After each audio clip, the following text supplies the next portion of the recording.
Hello guys, napadaan tayo ng C6, so napabili tayo ng isang pirasong itik. Pinachop na natin para pag-uwi natin ng bahay. Wala nang hassle, lulutuin na lang natin at hugasan na lang natin ng hugasan. Ayan, kagaya yan. So ayan, nag-prepare na tayo ng ating bawang. Meron tayong bawang at syempre luya, importante yan. Iniwan na natin na medyo pa-strip. Syempre sibuyas, dapat may sibuyas din po. At meron tayong konting spring onion. Pero kung wala naman, okay lang. Tanglad, ayan, pinokpok na natin. At ayun iba pang mga pampalasa kagaya ng siling labuyo, siling panigang. So una ang ginawa nga pala natin rito ay inilamas muna natin sa asin ng ating itik. Siyempre para matanggal ang kanyang kakaibang amoy, ang kanyang lansa, at saka natin hinugasan ng hinugasan. Ayan, kagaya niyan, hugasan dapat natin ng maayos yan para siyempre para mawala din yung kanyang alat.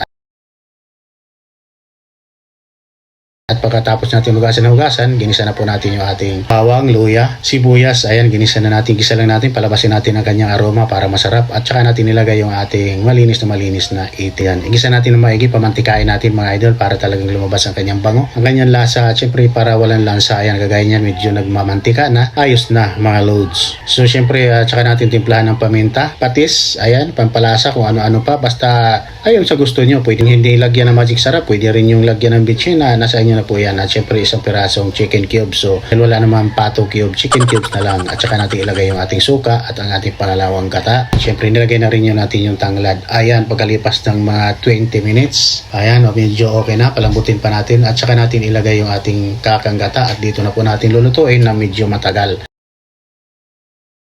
Nilagay na rin po natin yung ating mga sili, pampaanghang. Lulutuin lang natin siguro mga 30 minutes pa kasi medyo matigas din yung ating pato. So ang gawin natin, lutuin natin ng lutuin mga idol. Ayan, kagaya yan. Patagalin natin, palabasin natin yung kanyang mantika para lalo masarap. Ayan, kagaya yan. Halos kulang isang oras nating niluluto kasi ang laman ng pato ay medyo may pagka matigas din. So ayan, pagkalipas nga mga 50 minutes, ayan, luto na po ang ating masarap na adobo sa gata na pato mga idol. Ayan, ganyan kasimple, napakasarap nitong pulutan. Ayan, at sa mga gusto nga palang umorder natin bagnet bago ang ating suka rapsa, mamaya ilagay po natin yung link sa comment section.